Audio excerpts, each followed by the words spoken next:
Welcome to the Tech Egg. Don't get scrambled. Enjoy the video. You'll begin by confirming device compatibility and having your identity ready. This avoids repeats later.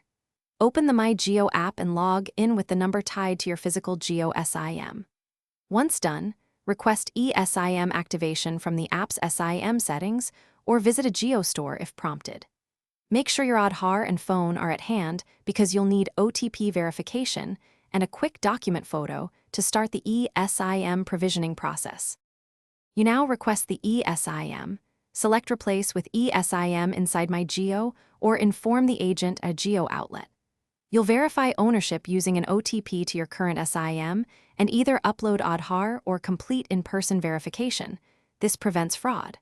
Once verified, Jio will issue an eSIM profile as a QR code sent to email/SMS or printed at the store.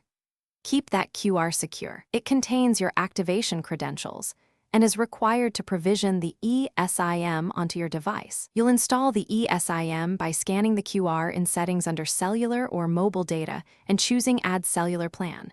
Follow prompts to label and set priority.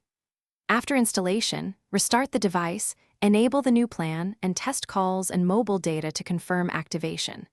If it doesn't connect, toggle airplane mode, delete and re-add the eSIM, or reconnect Wi-Fi. If problems persist, contact Jio support with your activation reference. This speeds help and avoids repeated verification steps.